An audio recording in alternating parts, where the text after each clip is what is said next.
Cuando pensamos en problemas ambientales, casi siempre se nos vienen a la mente desastres naturales, ¿verdad? Pero, ¿y si la cosa fuera más compleja? Hoy vamos a explorar una idea bien distinta, que las verdaderas raíces de estos problemas están en realidad en nuestras propias decisiones como sociedad. A ver, para que esto quede más claro, empecemos con una pregunta que parece súper simple. Pensemos en una inundación. ¿Qué es lo que realmente la causa? ¿Cuál es la primera respuesta que nos salta a la mente? Y bueno, lo más probable es que pensemos en lluvias intensas, ¿no? Claro, cae muchísima agua, los ríos se desbordan. Es la respuesta obvia, la causa natural que todo el mundo conoce. Pero, ¿y si esa es solo una parte de la historia? ¿Qué pasa si la causa de fondo es otra? Una que tiene que ver 100% con nuestras decisiones. Piénsenlo. ¿Qué pasa cuando construimos varios enteros, ciudades, en zonas que son naturalmente inundables? Estamos alterando el ecosistema y de paso poniendo a miles de personas en un riesgo que, sencillamente, antes no estaba ahí. Y justo ahí, en esa idea, está el corazón de lo que vamos a analizar hoy. Fíjense en esta cita, porque lo resume todo de manera brillante. Dice que los problemas ambientales no se explican solo por la alteración de los ecosistemas, o sea, no es solo la naturaleza, sino que en su origen intervienen de manera decisiva las formas en que las sociedades se organizan. Exacto, en el fondo estamos hablando de problemas sociales. Las decisiones que tomamos sobre cómo usamos el espacio son cruciales.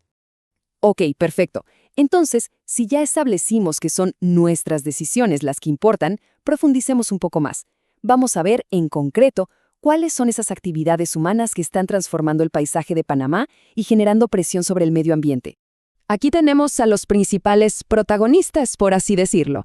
Estamos hablando de la agricultura, la ganadería, actividades que han moldeado nuestro paisaje por muchísimo tiempo. Pero también tenemos la minería, el desarrollo de infraestructura como carreteras y puertos, la expansión imparable de las ciudades y, por supuesto, el turismo. Cada una de estas, deja una huella muy, muy clara en el territorio. Veamos un ejemplo para que quede súper claro. Hablemos de la agricultura intensiva. Uno podría pensar que el impacto se queda ahí, en la finca, ¿verdad? Pero no. Imagínense esto. Los fertilizantes y pesticidas que se usan en los cultivos son arrastrados por la lluvia. ¿Y a dónde van a parar? A los ríos. Y esa agua contaminada viaja kilómetros y kilómetros, afectando a comunidades enteras que dependen de ese río para vivir. Es un efecto dominó clarísimo. Pero esperen, que la cosa se complica. Porque estas actividades no suceden cada una por su lado en una burbuja, para nada.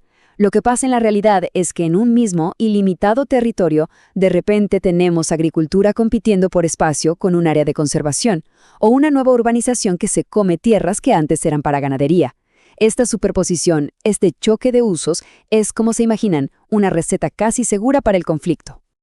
Y eso nos lleva directamente al siguiente punto. ¿Qué pasa cuando esos intereses chocan? Bueno, esa competencia por los recursos se convierte en tensiones, en conflictos abiertos. Y aquí es donde vemos la cara más social de los problemas ambientales. No se trata del árbol o del río, se trata de personas con ideas completamente opuestas sobre qué hacer con el mismo pedazo de tierra. Y este es el choque de visiones en estado puro. Por un lado, la visión del desarrollo económico. Suena bien, ¿no? Habla de empleos, de crecimiento, de explotar recursos para generar riqueza. Es la lógica que justifica grandes proyectos de minería o infraestructura. Pero por el otro lado está la visión comunitaria. Aquí el foco está en el agua limpia, en la seguridad alimentaria. Y no es solo algo material, está ligado a la identidad, a la cultura. Aquí se prioriza la conservación. Entonces, fíjense, el conflicto no es por un río, es por dos maneras de entender el mundo. Es un choque de valores. Entonces, ¿cuáles son los puntos calientes donde suelen estallar estos conflictos? Generalmente giran en torno al acceso y la gestión del agua. ¿Quién la controla? ¿Quién la usa? También, por supuesto, los grandes proyectos de desarrollo, como minas o represas. Y ojo, a veces el conflicto surge de algo que parece bueno, como crear un área protegida, pero que se hace sin consultar a las comunidades que han vivido ahí desde siempre. Y aquí llegamos a un punto que es fundamental. Porque las consecuencias de todo este deterioro ambiental no nos afectan a todos por igual, para nada. La realidad es que hay grupos, comunidades enteras que son mucho más vulnerables y que terminan pagando el precio más alto. Cargan con un peso que es totalmente desproporcionado.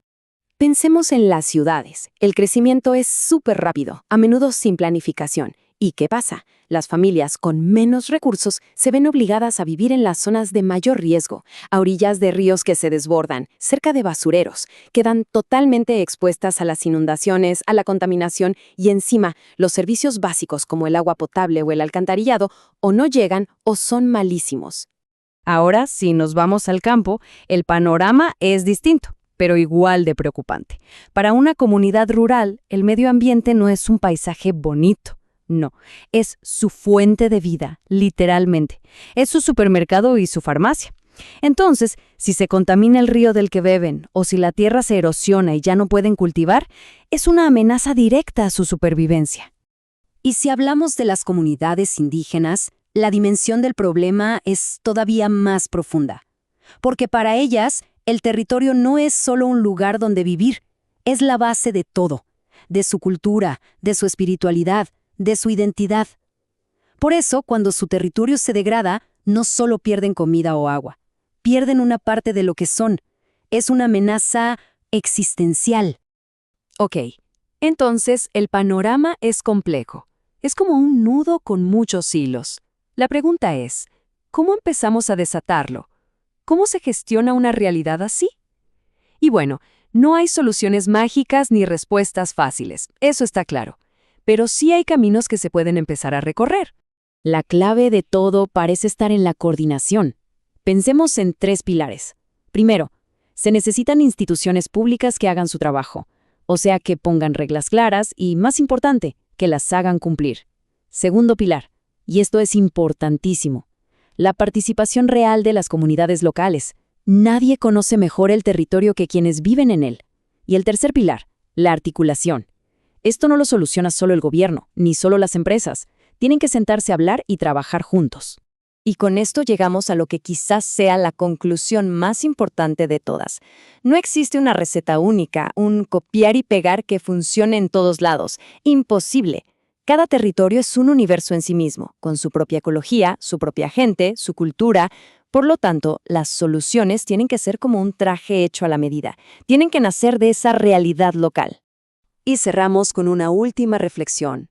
La tierra, el territorio, es finito, no se puede estirar, pero los intereses y las visiones sobre qué hacer con ella, esos parecen no tener límite. Entonces, la gran pregunta es, ¿cómo hacemos posible un futuro compartido?